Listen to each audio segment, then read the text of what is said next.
Hi guys! For today's video nga ay gagawa tayo ng ribbon hair clip. Mula nga sa post na ito ay nakareceive tayo ng order kay Rona Galvez at kay Ate Judeline Ramos Flores. Shoutout nga pala sa iyo dyan Mars sa abroad. Mag-ingat ka palagi at magdasal. Namili nga lang pala ako ng mga ribbon at inumpisahan ko na nga rin mag-ayos-ayos dito. Maraming kulay na nga yung pinili ko para iba't iba rin yung kanilang mapagpilian at iba-ibang combination din ang aking magawa. Tig-apat na pair nga ang kanilang order at mas marami pa doon ang aking ginawa. Para kung sakali may matitira nga ay pwede ko pang may alok sa iba at kung may maghanap man ay meron pa rin akong stock. Dahil katulad nga ngayon ay biglang may pumasok na order kaya kailangan kong gumawa. Minsan kasi tinatamad din ako kaya naman minsan may ginagawa pa akong ibang bagay katulad ng pananahi. Bukod nga rin doon ay gumagawa rin ako ng mga garland dahil nga mag-graduation. Meron nga rin pala akong ibang order pero natapos ko na. Mapapansin nyo nga na iba-iba yung kulay ng aking ribbon. Muntik na kasi ako makakuha ng order na iba't ibang kulay ng garland. Kaya nga lang hindi natuloy dahil pinagbawal ng principal. Pero okay lang yun dahil nagagamit ko naman yung sa hair clip. Gagawa ko pa ng iba't ibang combination katulad ng ginagawa ko ngayon. Kung mapapansin nyo nga, ako lang ang nandyan at ang mga bata wala nga si Bapin dahil nag-sidecar nga. Sa totoo lang ang hirap ng buhay. Kaya kailangan kong tanggapin kung ano yung mga pinapagawa sa akin. Sa totoo lang may mga bills pa nga kaming hindi mababayaran.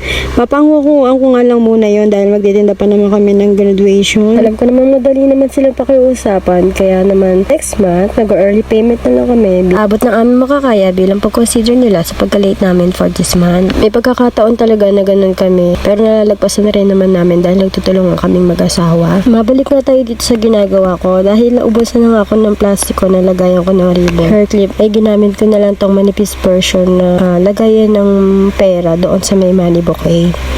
Dahil nga manipis nga lang siya, mas madali nga lang din siya isukso. Ganun na, nalagyan ko na nga lang ng tape para nga hindi na nga lang din matanggap. Hindi kasi katulad nung isa, meron siyang adhesive. Natatanggalin mo lang yung plastic ay madidikit mo na. Yan nga pala yung iba't ibang combination na gawa ko mula doon sa orange.